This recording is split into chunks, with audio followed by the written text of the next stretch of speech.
Hadn't the innocent sisters already endured enough slanderous abuse?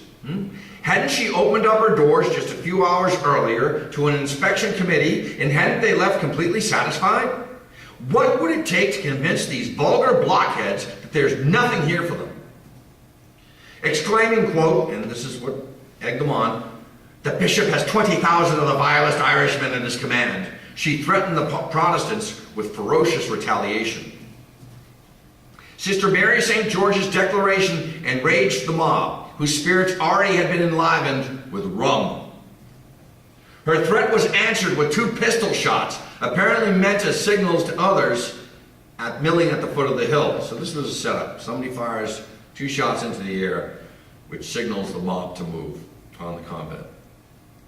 And then we have a wonderful eyewitness account here. Lucy Baxter, a student at the school, said, quote, "I could keep still no longer, but getting up went to a window from which I had a distant view of the convent gate. There I could see a dense black mass apparently moving up the avenue towards the house, and the sound of their prolonged hurrahs came upon my ears like the yells of thousands of fiends. Soon the noisy crowd swelled as hundreds of spectators joined the corps of rioters. Tar barrels were set ablaze, and they brought firemen from surrounding communities. There were church bells, fire bells ringing everywhere over Boston that day. But when they arrived on the scene, they did nothing. 2 days later, the Mercantile Journal reported that, quote, "From 150 to 200 men disguised in various fantastic dresses and with painted faces immediately commenced breaking open the doors and windows of the convent. The number of persons assembled as actors in the scene of destruction or spectators has been computed to be in the thousands, but no attempt was made to restrain the mob in their acts of violence. Not a magistrate nor police officer was to be seen. Engines from Charlestown, Boston, and we believe from Cambridge were on the spot, but no effort was made by the firemen to extinguish the fire. As the rioters crashed through the front doors, the nuns and schoolgirls were quietly slipping out into the back garden where a high wooden fence blocked their escape. They took refuge in front of a mausoleum containing the bodies of several Ursuline nuns. There the terrified nuns and children hid as the assault on the convent got underway. Once inside, the mob quickly overran the convent from garret to cellar, top to bottom. First, the rioters ransacked the basements, where they hoped to uncover the fabled dungeons and torture chambers. Finding none heightened their anger to frenzy. Huddled in the garden with her schoolmates, Louise Whitney heard their voices sounding like, quote, "the hoarse growling of a pent-up sea." With the mausoleum at their backs, the refugees watched the destruction of their school. The darkened windows came alive with torches.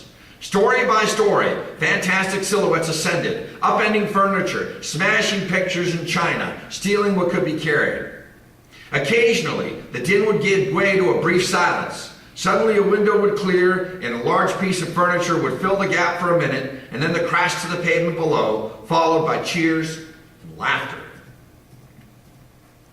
Despite their terror, none of the girls cried out, even as smoke began to drip from the convent. "We were shut up in that garden," Mrs. Whitney wrote, "as closely as if we were in prison, with no place even of temporary refuge from the rioters but the tomb. And the poor girls held the tomb in as much horror as they did the rioters." Imagine that, being trapped in a room full of coffins. Within minutes, they heard footsteps on the other side of the fence. Beset by new terror, the children rushed toward the Mother Superior, trying to stifle their screams, lest they be heard. Suddenly, the footsteps stopped, and hands began to tear down the fence. Louise Whitney heard, quote, "the deep breathing of men intent on hard work." It became clear that escape for the girls and the nuns was impossible. Quote, "I looked at the Superior anxiously. Brought to bay at last, she opened her mouth to call out, 'Who is there?' I hastily interrupted her, not knowing what might happen if her voice was heard, and taking the word from her lips, with a desperate effort of courage, I confess that I called out, 'Who is there? What do you want?' A horrible moment of silence, and then a suppressed voice answered. "We are friends. Don't be afraid. We've come to save you." The superior knew the voice and exclaimed joyfully, "It is Mr. Cutter, and his men are with him. Oh, God be thanked," she added fervently. As the nuns and schoolgirls were spirited away, the carnage continued. While flames roared through the convent, rioters looted and fired surrounding buildings, including the bishop's house and library. Then they broke into the mausoleum, opened the coffins, and mutilated the remains of the dead. When the news of the convent's destruction became known, everyone expected reprisals by bands of enraged Irishmen.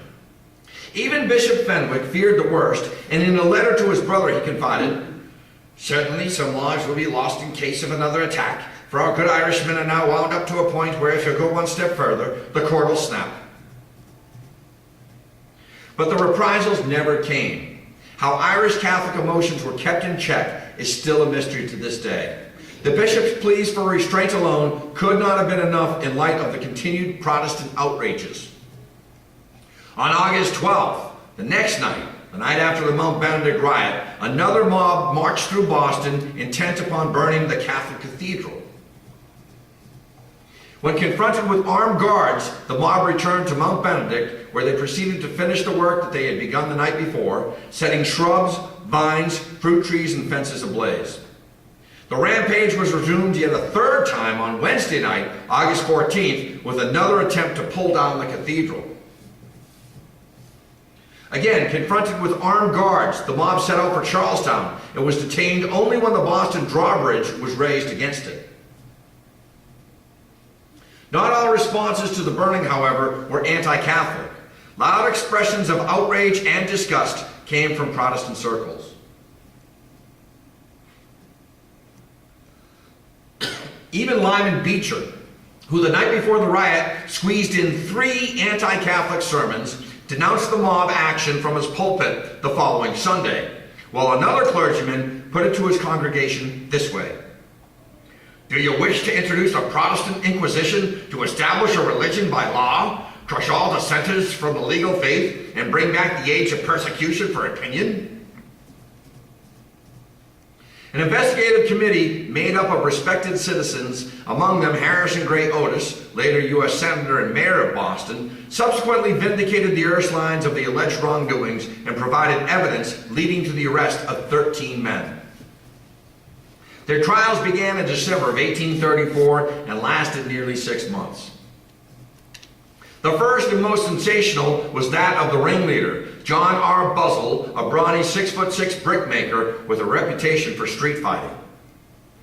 Over the objections of Attorney General James T. Austin, who claimed that prosecution witnesses were being threatened with death, Buzzell's trial began on December 2nd.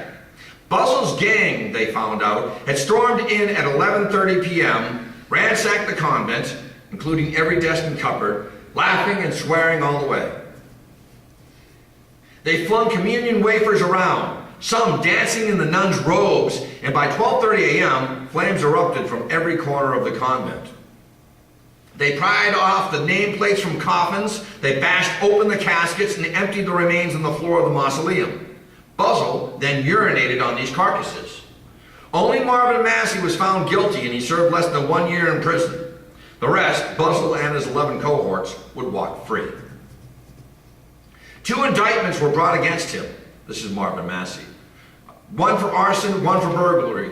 I'm sorry, this is for Buzzell. Two indictments, one for arson, one for burglary, and they were both hanging offenses in the year 1834. But to most observers, Buzzell's acquittal was a foregone conclusion, even though his guilt was never in doubt. One illustrated account published in Boston within days after the trial refers in its title to Buzzell as the leader of the rioters, even though this account concludes with the jury's verdict of innocence.